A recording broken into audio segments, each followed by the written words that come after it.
اعوذ باللہ من الشیطان الرجیم بسم اللہ الرحمن الرحیم۔ معزز ناظرین السلام علیکم ورحمۃ اللہ وبرکاتہ۔ آج ہم حضرت عثمان غنی رضی اللہ تعالیٰ عنہ کی سیاسی زندگی کے حوالے سے گفتگو کرنے کی کوشش کریں گے۔ حضرت عثمان غنی رضی اللہ تعالیٰ عنہ حضور نبی کریم صلی اللہ علیہ وآلہ وسلم کے جو نظام حکومت تھا اس کے تیسرے خلیفہ ہیں، یعنی حضرت ابوبکر صدیق رضی اللہ تعالیٰ عنہ، حضرت عمر فاروق رضی اللہ تعالیٰ عنہ کے بعد حضرت عثمان غنی رضی اللہ تعالیٰ عنہ نے خلافت کی ذمہ داریاں سنبھالی، جو اس وقت کے مسلمانوں نے باہمی مشاورت کے ذریعے حضرت عثمان رضی اللہ تعالیٰ عنہ کو وہ خلافت کی ذمہ داریاں عطا فرمائی، اور امت نے ان کو منتخب فرمایا کہ سب سے بہترین اس وقت آپ ہیں مسلمانوں میں، اور آپ ہی ہیں جو مسلمانوں کی خلافت کی ذمہ داریاں سنبھال سکتے ہیں، جس کا نتیجہ یہ ہے کہ سب مسلمانوں نے حضرت عثمان غنی رضی اللہ تعالیٰ عنہ کے ہاتھ پہ بیعت کی۔ حضرت عثمان کا جو دور خلافت ہے یہ باقی دو خلفاء کی نسبت تھوڑا سا مختلف پایا جاتا ہے۔ حضرت عثمان رضی اللہ تعالیٰ عنہ کی طبیعت میں سخاوت اور غنا کا وہ عنصر تھا کہ غنی کا لقب پایا، اور حیاداری کا یہ عالم تھا کہ حضور نبی کریم صلی اللہ علیہ وآلہ وسلم نے بھی یہ فرمایا تھا کہ روئے زمین پر عثمان سے بڑا کوئی حیادار نہیں ہے۔ پیغمبر علیہ الصلوۃ والسلام بھی حضرت عثمان کے حیا کا اتنا خیال کرتے تھے کہ اگر حدیث کے مطابق حضور علیہ الصلوۃ والسلام کی تہ بند جو تھی وہ پنڈلیوں تک تھی، ٹخنوں سے ذرا اوپر تھی، تھوڑا سا زیادہ اوپر تھی، کہ حضرت عثمان جب آتے ہیں تو آپ نیچے کر کے بیٹھ جاتے ہیں، اور فرمایا کہ عثمان حیادار ہے، آسمان کے فرشتے بھی عثمان سے حیا کرتے۔ حضرت عثمان کا جب دور خلافت آتا ہے تو حضرت عثمان کے خلافت کے نظام میں اور جو ایڈمن کے معاملات ہیں ان میں بھی حیاداری کا عنصر غالب آتا ہے۔ حضرت عثمان مسلمانوں سے زیادہ حیا کرتے تھے، جو کبائر صحابہ تھے ان کے رتبوں کا بڑا خیال کرتے تھے، اور جو فائنینشیل سسٹم تھا اس میں غنا کا عنصر زیادہ پایا جاتا تھا، سخاوت کا عنصر زیادہ پایا جاتا تھا۔ آپ نے سب سے زیادہ وظائف اہل بیت اطہار کے مقرر کیے، صحابہ کبار کے مقرر کیے، اور فتوحات کا یہ سلسلہ تھا کہ تقریباً دنیا کے چاروں براعظموں میں اسلامی سلطنت کی جو سرحدیں ہیں وہ پہنچ چکی تھی۔ اگر زمینی سرحد کسی براعظم کے ساتھ منسلک نہیں ہوئی تھی، لیکن نظریاتی سرحدات اسلام کی شرق سے لے کے غرب تک پھیل چکی تھی۔ یہ حضرت عثمان کا ہی دور تھا کہ موجودہ اسلامی جمہوریہ پاکستان کے صوبہ بلوچستان اور سندھ تک اسلامی ریاست کی دھاک بیٹھ چکی تھی، لیکن حضرت عثمان رضی اللہ تعالیٰ عنہ کی جو عوام کے ساتھ ایک ہمدردی تھی، ایک نرم خوئی تھی، جس طرح حضرت عمر ایڈمن کے معاملات میں لوگوں کے ساتھ سختی کیا کرتے تھے، حضرت عثمان ایڈمن کے معاملات میں اس طرح سختی نہیں کرتے تھے، کیونکہ آپ کی طبیعت میں حلم زیادہ تھا، حلم غالب تھا۔ آپ کی نرم خوئی کی وجہ سے کچھ شدت پسند عناصر نے یہ فائدہ اٹھایا اور اسلامی ریاست کی بنیادوں کو کمزور کرنا شروع کر دیا، لیکن حضرت عثمان غنی رضی اللہ تعالیٰ عنہ نے ہر محاذ پہ ان کا مقابلہ کیا، لیکن یہ مقابلہ ملک دشمن، اسلام دشمن اور خلافت دشمنوں کو راس نہ آیا، اور انہوں نے بغاوت کی اس طرح کی چال چلی کہ خلیفہ سوم کے گھر تک کا محاصرہ کر لیا۔ حضرت عثمان اسلامی تاریخ کے شہداء میں سب سے زیادہ مظلوم شہید ہیں، کیونکہ 40 دن تک کسی کا بھی پانی بند نہیں کیا گیا، لیکن حضرت عثمان کے گھر میں 40 دن تک پانی بند رہا۔ وہ عثمان جس نے مدینہ والوں کے لیے کنواں خرید کر پانی وقف کیا تھا، جس نے مسلمانوں کو بیت المال کو اپنے ذاتی مال سے بھر دیا تھا، جس کی تجوریوں سے غریب فائدہ اٹھا رہے تھے، اس عثمان کو 40 دن تک باغیوں نے محصور کر دیا۔ لیکن اتحاد امت کی اس سے بڑی کوئی مثال نہیں ہوگی، اور انسانیت کی اس سے بڑی کوئی مثال نہیں ہوگی کہ 4 بر اعظموں کی سرحدوں تک جس کی نظریاتی خلافت ہو، اور ایک وسیع رقبہ جو ہے وہ زمینی خلافت پہ واقع ہو، لیکن اس کے پاس تمام تر اختیارات ہو، اس کے پاس ایسی فوج ہو جو وقت کی سپر پاوروں کو ہرانے کا فن جانتی ہے۔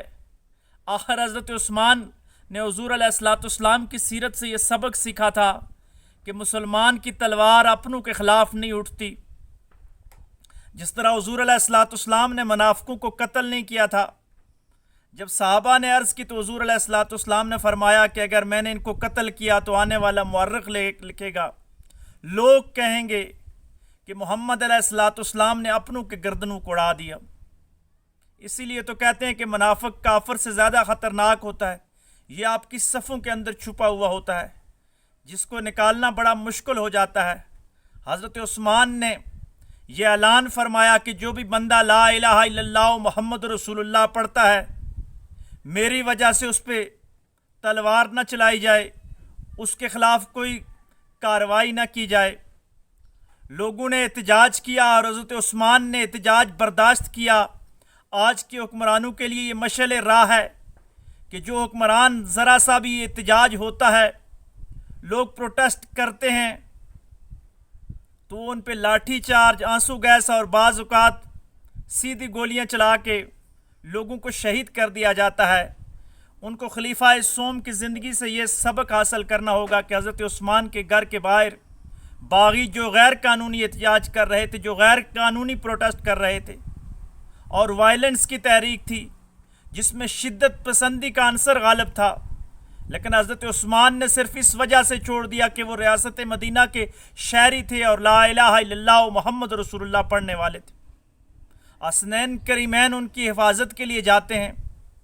مخلص مسلمان جاتے ہیں، کہتے ہیں کہ اے امیر المومنین حکم کیجئے، ہم ان کی گردنیں اڑا دیں گے، لیکن حضرت عثمان کہتے ہیں کہ میں ان کی گردنیں اڑانے کا حکم صادر نہیں کر سکتا، میں نہیں چاہتا کہ میری جان کی وجہ سے مسلمانوں کی جان چلی جائے، میری جان کی وجہ سے کسی انسان کا خون بہہ جائے۔ ہاں اتنا ضرور ہے کہ خلت خلافت جو مجھے حضور علیہ الصلوۃ والسلام کی طرف سے عطا ہوئی تھی، حضور علیہ الصلوۃ والسلام کی بشارت تھی، اس کو میں اپنے جیتے جی اتار نہیں سکتا، میں اپنے عہدے سے اس لیے ریزائن نہیں کر سکتا کہ یہ محمد علیہ الصلوۃ والسلام کی عطا کی ہوئی خلافت ہے اور میں حق پہ ہوں۔ میں نے کوئی کرپشن نہیں کی، اقربا پروری نہیں کی، مسلمانوں کے حقوق کا خیال رکھا ہے، اس لیے میں اپنی خلافت سے دستبردار نہیں ہونا چاہتا۔ میں محمد علیہ الصلوۃ والسلام کی خلافت کا یہ جو گلے میں ایک اعزاز ہے، یہ لے کے قیامت کے دن اٹھنا چاہتا ہوں، لیکن دوسری طرف میں اپنی جان کے تحفظ کے لیے مسلمانوں کا خون بھی بہانا نہیں چاہتا۔ میں اسی خلافت کے اندر ہی قربان ہو جاؤں گا، میں شہید ہو جاؤں گا، پھر مسلمانوں کی مرضی ہے کہ وہ جس کو چاہیں اپنا امیر المومنین بنا لیں، اپنا خلیفہ بنا لیں۔ اور حضرت عثمان نے یہ سچ کر دکھایا کہ باغیوں نے جب 40 دن سے زائد کا عرصہ ان کے گھر کو گھیرے میں رکھا، حضرت عثمان کے صبر کا امتحان لیا، لیکن وہ صبر کرنے والے تھے کہ اللہ ان کا ساتھ تھا، وہ ان کا پیمانہ صبر سے لبریز نہیں ہوا، انہوں نے ان کے خلاف کوئی ایکشن نہیں لیا، تو باغیوں نے مزید نرم خوئی سے، ان کے حسن اخلاق سے، ان کی نرم طبیعت سے، وہ حیا والی شخصیت کی حیاداری کی وجہ سے ان ظالم باغیوں نے فائدہ اٹھایا اور ان کے گھر کے اندر گھس کر 18 ذوالحج کو ان کو شہید کر دیا۔ جس وقت ان کو شہید کیا گیا تو وہ قرآن مجید کی تلاوت فرما رہے تھے۔ بقول علامہ غلام رسول سہیدی کہ واہ عثمان، کسی کے شہادت کی گواہی احد کا میدان دے گا، کسی کی شہادت کی گواہی بدر کی سرزمین دے گی، کسی کی شہادت کی گواہی کربلا کی سرزمین دے گی، لیکن عثمان تو کتنا خوش قسمت ہے کہ تیری شہادت کی گواہی اللہ کا کلام قرآن مجید خود دے گا کہ تو قرآن مجید پڑھتے ہوئے تیرا لہو جو مقدس لہو تھا وہ قرآن مجید کے اوپر گرتا ہے اور تو اپنی جان اللہ تبارک و تعالیٰ کے سپرد فرما دیتا ہے۔ تو حضرت عثمان نے اتحاد امت کی ایک عظیم مثال قائم کر دی کہ اپنی جان تو قربان کر دی لیکن مسلمانوں کو قتل و غارت کی طرف نہیں اکسایا، اپنے اقتدار کی خاطر، اپنی ذات کی خاطر، اپنے نسب العین کی خاطر، حتیٰ کہ مسلمانوں کا خون نہیں بہنے دیا۔ مسلمانوں کے خون کی وہ حرمت جانتے تھے۔ موجودہ دور کے جتنے بھی مسلم حکمران ہیں ان کو حضرت عثمان کی زندگی سے یہ سبق سیکھنا ہوگا کہ حضرت عثمان نے اپنی ذاتی خلافت کے لیے، اپنی ذات کے لیے فوج کو استعمال نہیں کیا، اپنی ذات کے لیے اداروں کو استعمال نہیں کیا، اپنی ذات کے لیے مسلمانوں کا خون نہیں بہایا۔ دلوں میں حکمرانی وہی کرتا ہے جو اپنی ذات کو پیچھے رکھتا ہے اور اسلام کی سربلندی کو آگے لے جاتا ہے۔ ایسے لوگ اگر اللہ کے راستے میں شہید بھی ہو جاتے ہیں تو اللہ تبارک و تعالیٰ ان کو ابدی زندگی عطا فرماتا ہے۔ دیکھیں عثمان رضی اللہ تعالیٰ عنہ نے اسلام کی خاطر اپنی جان قربان کی اور آج 14 صدیوں سے زائد عرصہ گزر گیا ہے۔ اسلام اس وقت تک مکمل نہیں ہوتا جب تک شہادت عثمان اور حضرت عثمان غنی رضی اللہ تعالیٰ عنہ کے فضائل نہ بیان کیے جائیں۔ اور وہ آپس میں صحابہ کرام اس حد تک نرم دل تھے کہ حضرت علی کرم اللہ وجہ الکریم اپنے جوان صاحبزادوں کو بیچتے ہیں حضرت عثمان کے تحفظ کے لیے۔ تو اللہ تبارک و تعالی ہماری عوام کو بھی اور ہمارے حکمرانوں کو بھی اور مسلم دنیا کو بھی حضرت عثمان کی سیرت سے، ان کی حیاداری، ان کی نرم خوئی سے سبق سیکھنے کی توفیق عطا فرمائے، اور خاص کر کے حکمرانوں کو اس بات سے اللہ تبارک و تعالی سبق سیکھنے کی توفیق عطا فرمائے کہ اپنے اقتدار کی خاطر، اپنی جان کی خاطر لوگوں کی جانوں کو نہیں قربان کیا جاتا بلکہ نظریات کو فروغ دی جاتی ہے، خود پیچھے رہ کر اسلام کا جھنڈا بلند کیا جاتا ہے۔ اللہ تبارک و تعالی حضرت عثمان غنی رضی اللہ تعالیٰ عنہ کے صدقے ہمارے بھی درجات بلند فرمائے، ہمارے گناہوں کو معاف فرمائے اور خیر کی باتوں کو ہم سب کو آگے پھیلانے کی توفیق عطا فرمائے اور ہر قسم کے شر سے بچنے کی توفیق عطا فرمائے۔ وآخر دعوانا ان الحمد للہ رب العالمین۔